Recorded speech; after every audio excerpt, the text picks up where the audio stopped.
வணக்கம், welcome to Chitra Murali's kitchen. இன்றைக்கி என்ன ரெசிபி பார்க்க போகிறோம் அப்படின்னா பாவக்காய் பிட்லை அப்புறம் சேப்பங்கிழங்கு ரோஸ்ட் இது தான் பார்க்க போகிறோம். ஃபஸ்ட்டு வந்து பாவக்காய் பிட்லைக்கு வறுத்துக்க வேண்டிய சாமான்லாம் முதல்ல வறுத்து எடுத்துடலாம். ஃபஸ்ட்டு பாவக்காய் பிட்லைக்கு வறுத்துக்கலாம். ஒரு சின்ன பீஸ் பெருங்காயம், தனியா 2 டீஸ்பூன், கடலைப்பருப்பு ஒரு டீஸ்பூன், காரத்துக்கு தகுந்த வரமிளகா,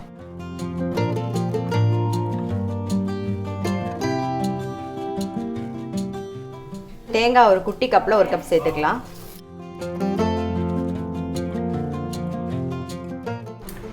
நல்லா வறுபட்டுருது.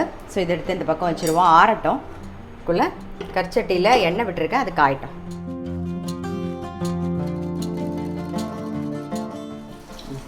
இந்த பக்கம் எண்ணெய் காயட்டும். அதுக்குள்ளே இங்கே கடாய் உள்ள எண்ணெய் விட்டுருக்கேன், அது நல்லா காஞ்சிடுது. சேப்பங்கிழங்கு கறி பண்ணிக்கலாம்.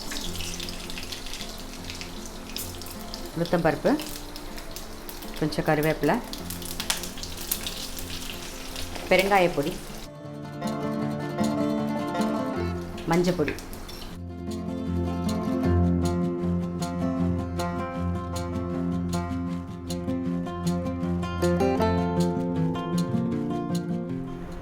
வேக வச்ச சேப்பங்கிழங்கு சேர்த்துடலாம். இதுக்கு உப்பு, ரெட் சில்லி பவுடர்,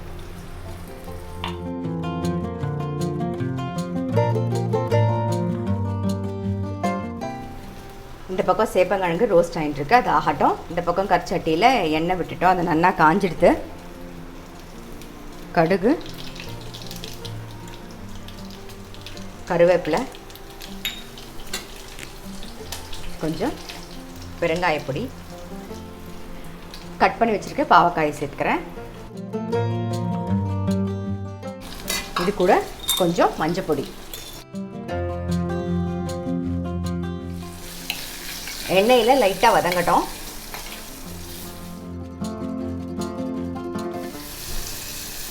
எண்ணெயில் வந்து பாவக்காய் கொஞ்சம் வதங்கிடுது. கொஞ்சமாக தண்ணி விட்டு மூடி வச்சுருவோம், வேகட்டும்.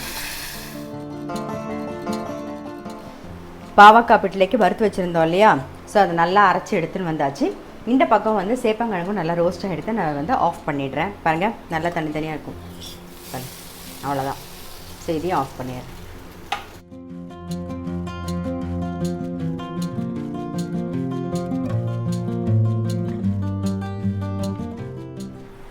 பாவக்காய் நல்லா வெந்தெடுத்து. ஸோ இப்போ என்ன பண்ணுறேன்னா, ஒரு சின்ன நெல்லிக்காய் சைஸில் புளி கரைச்சி வச்சுருக்கேன், அதை விட்டுடுறேன்.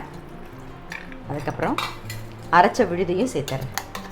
இதெல்லாம் சேர்ந்து லைட்டாக ஒரு கொதி வரட்டும். அதுக்கப்புறமா நம்ம பருப்பு சேர்த்துக்கலாம். நான் வந்து கடலைப்பருப்பு வேக வச்சு ரெடியாக எடுத்து வச்சுருக்கேன். பாருங்க, ஸோ வேக வச்சு ரெடியாக எடுத்து வச்சுருக்கேன். இது ஒரு கொதி வரட்டும்.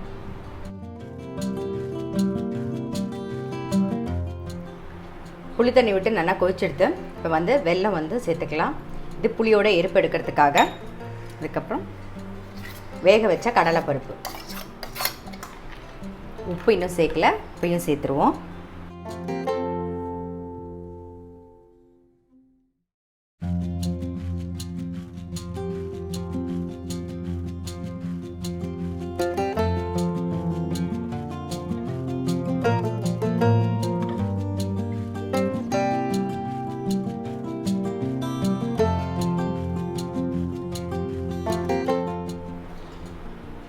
பாவக்காய் பிட்ல நல்லா ரெடி ஆகிடுது, நல்லா குதிச்சு. ஸோ ஆஃப் பண்ணிடலாம். அவ்வளோதான். ஸோ இன்றைக்கி என்ன ரெசிபின்னு பார்த்துருப்பீங்க. ரொம்ப சிம்பிள் தான். பாவக்காய் பிட்ல அப்புறம் சேப்பங்கிழங்கு ரோஸ்ட் கண்டிப்பாக நீங்கள் உங்கள் வீட்டில் ட்ரை பண்ணி பாருங்கள்.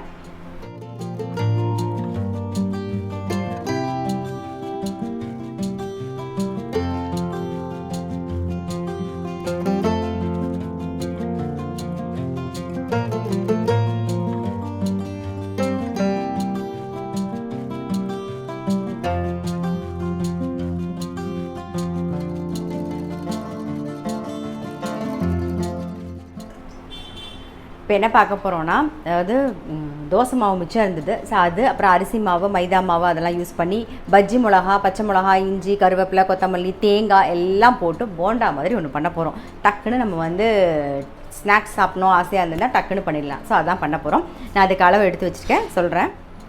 ஒரு கப் அரிசி மாவு, அரை கப்புக்கு மைதா மாவு, அதை விட ஒரு சின்ன கப்பில் வந்து தோசை மாவோ இட்லி மாவோ எது வேணாலும் நீங்கள் போட்டுக்கலாம்.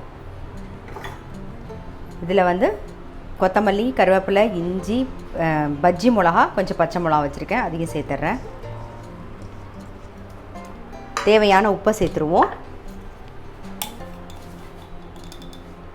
தேவையான உப்பு. தேங்காய் வந்து 1 கப்பு. பெருங்காய பொடி சேர்த்துக்கலாம். எல்லாத்தையும் சேர்த்து மிக்ஸ் பண்ணிப்போம்.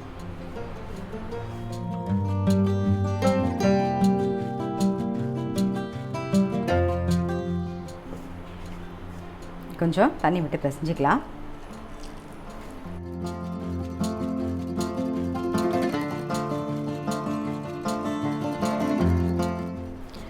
மாவு வந்து இந்த மாதிரி மிக்ஸ் பண்ணிக்கோங்க. கொஞ்சம் ரொம்ப தளர வேண்டாம், அப்புறம் தண்ணி குடிக்கும். ரொம்ப தளர வேண்டாம், அப்புறம் வந்து எண்ணெய் குடிக்கும் நீங்கள் தண்ணி நிறையா விட்டுட்டிங்கன்னா. அதனால் வந்து இந்த மாதிரி பதத்துக்கு பிசைஞ்சிக்கோங்க. இப்போ எண்ணெய் காஞ்சிருத்து போட்டுடலாம்.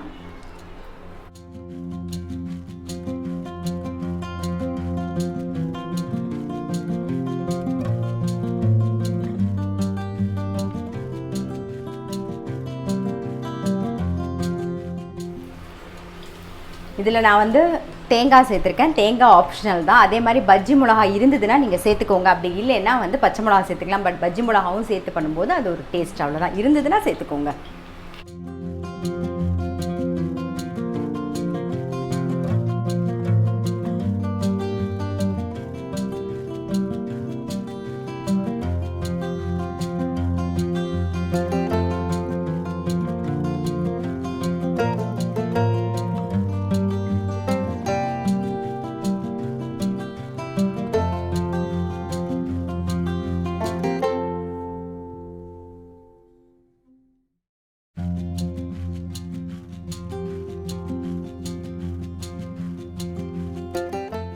இப்போ சட்டுன்னு ஒரு போண்டா வந்து ரெடி ஆகிடுது.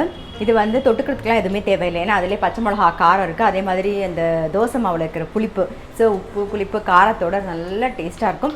சட்டுன்னு பண்ணிடலாம். ஸோ கண்டிப்பாக வந்து ட்ரை பண்ணி பாருங்கள். இன்றைக்கி ரெசிபி பார்த்துருப்பீங்க, உங்கள் எல்லாருக்குமே ரொம்ப பிடிச்சிருக்கும். நான் அடுத்த வீடியோவில் சந்திக்கிறேன்.